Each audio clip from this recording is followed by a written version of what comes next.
Black Friday. Almost sounds like a scary movie.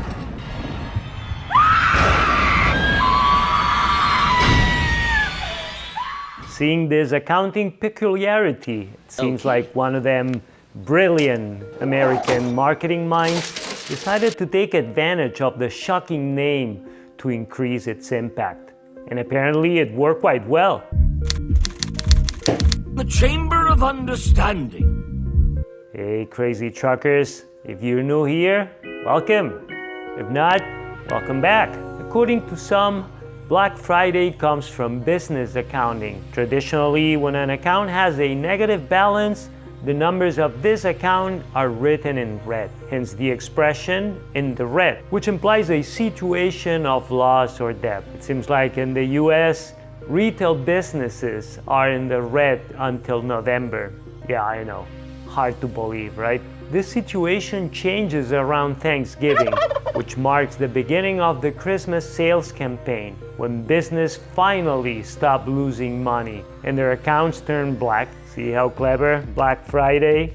Other theories point to the police officers in Philadelphia who started to use Black Friday to describe the mayhem occurring when large numbers of tourists from the suburbs pour into the city to start their Christmas shopping, creating a great deal of chaos in town.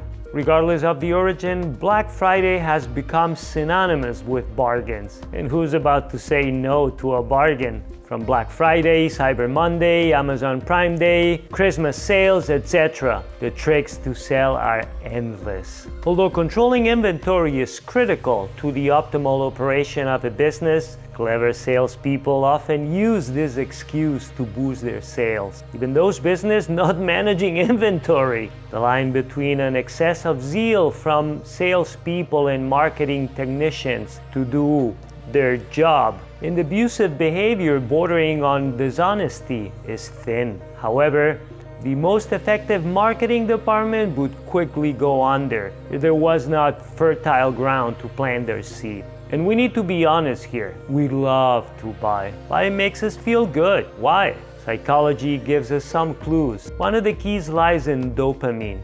Dopamine is the pleasure-seeking neurotransmitter, which is released when the brain expects a reward. And it has a large number of positive effects on our health, working together with neurotransmitters like adrenaline and serotonin, to the point that we probably would not be able to survive without them. However, both excess and deficiency can have dire consequences for our health. In the case at hand, different studies point to an increase in dopamine levels even before making the purchase.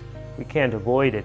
And of course, astute marketeers know this. I'm not saying that you don't take advantage of a bargain when you see one. I'm just saying that perhaps you should think twice before jumping to buy, before falling for sophisticated or not so sophisticated marketing tricks. It's a trap! Do you really need that item? In my experience, when the price of a certain product drops, it doesn't usually go back up. Or worst case scenario, there will always be more offers. So the buy now benefits mostly the seller, not the buyer. Even if you finally decide to buy, keep in mind these cognitive biases and try to know the beast we carry inside.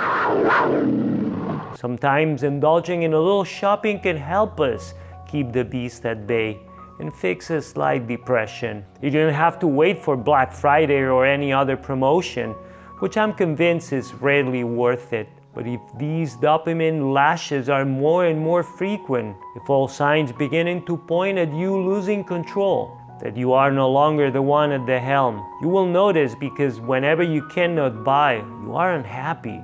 Well, I have bad news. That's beginning to look a bit like an addiction. In this case, it's called oniomania, or compulsive buying disorder. But I'll tell you about that next week.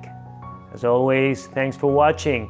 Share, subscribe, hit that like button and all that jazz if you think it was worth your while. Don't forget to leave your comments, especially if you disagree with anything I said. Smell you later. Smell you later!